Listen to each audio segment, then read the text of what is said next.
Hello friends, my name is Abhishek और आज हम लोग डिस्कस करने जा रहे हैं what is democracy, why democracy, class 9 के चैप्टर नंबर 1 पॉलिटिकल साइंस का topic free and fair electoral competition.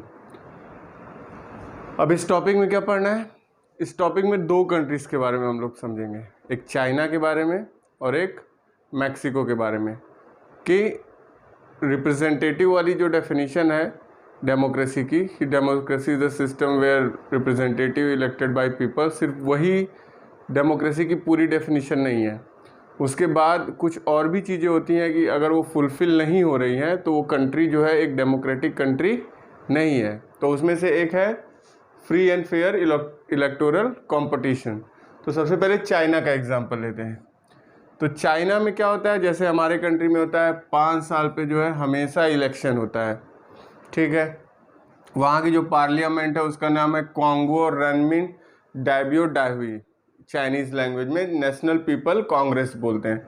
तो पार्लियामेंट भी है, जैसे हमारे यहाँ संसद है, पार्लियामेंट। तो 3 चीज़ें हो गई, चाइना 5 ईयर पे इलेक्शन और वहाँ का पार्लियामेंट। इंडिया 5 ईयर पे इलेक्शन, इंडियन पार्लियामेंट। तो बोलोगे कि हमारी कंट्री तो डेमोक्रेटिक है, चाइना जो है कि डेमोक्रेटिक कंट्री क्यों नहीं है? तो जो प्रॉब्लम है वो ये है कि जो 3000 मेंबर आते हैं इलेक्ट हो करके चाइना में, वो या तो चाइनीज़ कम्युनिस्ट पार्टी के सिर्फ और सिर्फ चाइनीज़ कम्युनिस्ट पार्टी के होते हैं, या तो उसके द्वारा अप्रूव 8 स्मॉलर पार्टीज़ के होते हैं। मतलब जब इलेक्शन हेल्ड होता है तो लोगों के पास दूसरा कोई ऑप्शन नहीं रहता है, कोई भी ऑप्शन नहीं रहता है कि वो किसी और पार्टी को वोट करे। तो ये किस तरह का इलेक्शन है भाई? ये तो डेमोक्रेसी के नाम पे मजाक है कि जनता वोट करने जाए और सिर्फ एक ही पार्टी को वोट करना हो। तो ये और कौन मेंबर रहता है? मिलिट्री के कुछ मेंबर जो है वहाँ पे रहते हैं, मिलिट्री के लोग जो है कि मेंबर रहते हैं। तो ये तो एक तरह से डेमोक्रेसी का मजाक है कि एक ही पार्टी को जो है कि वोट करना है। तो इसीलिए चाइना जो है वो एक डेमोक्रेसी नहीं मानेंगे, चाहे भले ही सारे प्रोसीजर वहाँ पे फॉलो होते हैं, क्योंकि वहाँ पे देखने में क्या लग रहा है कि फ्री एंड फेयर इलेक्शन नहीं हो रहा है। लोगों के पास ऑप्शन नहीं है दूसरी पार्टी का, एक ही पार्टी को वोट करना है। तो देने जाए या ना जाए क्या फ़र्क पड़ता है, जीतेगी तो वही। तो ये तो हो गया चाइना का केस। इसके बाद मैक्सिको का देख लेते हैं। नाउ मैक्सिको का केस क्या था? मैक्सिको को इंडिपेंडेंस मिली 1930 में, और उसके बाद जो है कि वहाँ हर 6 साल पे election held on every 6 year.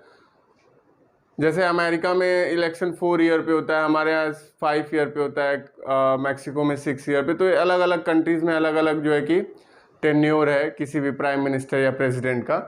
तो उसी तरह से मैक्सिको में 6 ईयर का टेन्योर रहता है किसी एक गवर्नमेंट का। बट यहाँ देखने वाली बात यह है कि until 2000 election one by only one party, PRI, institutional revolutionary party जिसका फुल फॉर्म है। तो उससे कंफ्यूज मत होइएगा कि इंस्टीट्यूशनल रेवोल्यूशनरी पार्टी का तो IRP होना चाहिए, बोला उसको PRI जाता है। अब यहाँ पे क्या प्रॉब्लम समझ में आई कि ऐसा क्यों हो रहा था कि 70 ईयर्स तक, अप्रॉक्सीमेटली 70 ईयर एक ही पार्टी रूल कर रही। क्या जनता इतना बढ़िया कर रहे थे मैक्सिको में वो लोग, या जनता जो है कि इतना समर्थन कर रही थी? तो नहीं, उसका कारण था कि ये लोग जीतने के लिए बहुत सारे डर्टी ट्रिक्स का यूज़ कर रहे थे, बहुत गलत तरीके से इलेक्शन जीत रहे थे। जैसे गवर्नमेंट ऑफिसर जो है वो पार्टी की, जो ये PRI पार्टी की मीटिंग है उसको जो है अटेंड करते थे। इसका मतलब गवर्नमेंट ऑफिसर्स जो है वो पार्टी के लिए काम करते थे, ना कि देश के लिए, सरकार के लिए। वो मेनली किसके? इस पार्टी के लिए काम कर रहे हैं। उसके बाद मीडिया जो है वो एकदम ग्लोरीफाई करती रहती थी गवर्नमेंट को, गवर्नमेंट बहुत अच्छा कर रही, ये कर रही, वो कर रही। कभी कवरेज नहीं देती थी अपोजिशन को। अगर अपोजिशन को कवरेज देती भी थी तो सिर्फ उसको क्रिटिसाइज करती थी अपोजिशन को, कि देखिए अपोजिशन ऐसा है, वैसा है, देश के लिए अच्छा नहीं सोच रहा है। और कभी कभी तो जो है कि लास्ट मिनट पे पोलिंग बूथ को शिफ्ट कर दिया जाता था, जानबूझ के देखा जाता था कि इनके सपोर्टर यहाँ ज़्यादा हैं अपोजिशन के, तो इसको यहाँ से शिफ्ट कर दो। इससे क्या होगा कि वोटर जो है इन्फ्लुएंस हो जाएंगे, मतलब वो वोट नहीं कर पाएंगे, वो प्रभावित हो जाएंगे और अपोजिशन को वोट नहीं मिलेगा। तो ये सारे डर्टी ट्रिक्स यूज़ करके ये लोग लगभग 70 सालों तक PRI वाले इलेक्शन जीतते रहे। तो यहाँ पे सब हो रहा है, यहाँ पे डेमोक्रेसी भी है, इलेक्शन भी हो रहा है, हर 6 साल पे इलेक्शन हो रहा है। चाइना की तरह नहीं है, यहाँ पे ऑप्शन भी है, और पार्टीज का। बट प्रॉब्लम क्या है कि एक पर्टिकुलर पार्टी ने पूरे सिस्टम को हाईजैक कर रखा है, सब लोगों को जो है कि ब्रेन वॉश कर रखा है, मोबिलाइज कर रखा है, और जो अपोजिशन में है या जो अपोज कर रहे हैं उनको भी जो है कि क्या कर रखा है, क्रिटिसाइज करवा रखा है मीडिया से, और उनके वोट नहीं पड़ने दे रहे हैं। तो इससे क्या है कि इन डर्टी ट्रिक्स को यूज कर करके जीतते चले जा रहे हैं। मैक्सिको में कौन सी पार्टी? PRI। तो यहाँ पे हमें समझ में आ गया कि यहाँ पे free and fair electoral competition नहीं हो रहा है।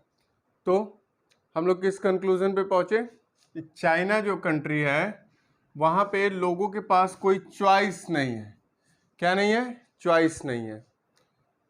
चॉइस नहीं है कि किस पार्टी को दें। एक ही पार्टी है, चाइनीज़ कम्युनिस्ट पार्टी, उसको जो है कि चुनना है, या उससे रिलेटेड एक पार्टी को, तो वो कोई डेमोक्रेसी नहीं हुई। दूसरा, मैक्सिको का, मैक्सिको के लोगों के पास दिख रहा है कि चॉइस है, लेकिन जब हम लोग प्रैक्टिस में देखते हैं तो देखते हैं कि कोई चॉइस नहीं है, क्योंकि वो जो पार्टी रूल कर रही है वो पूरा अपना ही जो है कि इन्फ्लुएंस बना करके रखी हुई है, पूरा सिस्टम को हाईजैक किए हुए हैं। तो हम लोगों ने देखा कि दोनों जगह पे, चाइना और मैक्सिको, दोनों जगह पे इलेक्ट हो रहे हैं, लेकिन होल्डिंग इलेक्शन ही इनफ नहीं है डेमोक्रेसी के लिए। लोगों के पास चॉइस होनी चाहिए, जैसे चाइना में नहीं है। और दूसरा कि मैक्सिको में जैसे था कि एग्जिस्टिंग रूलर जो है वो हारना चाहिए। अगर वो डिफीट नहीं हो रहा है, जीतता चला जा रहा है, जीतता चला जा रहा है, इसका मतलब कुछ गड़बड़ है। तो ये दो चीज़ें।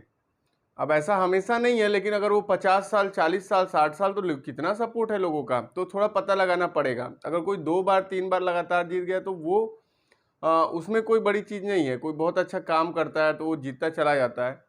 तो holding election is not enough, choice होनी चाहिए, और एग्जिस्टिंग रूलर हारता है।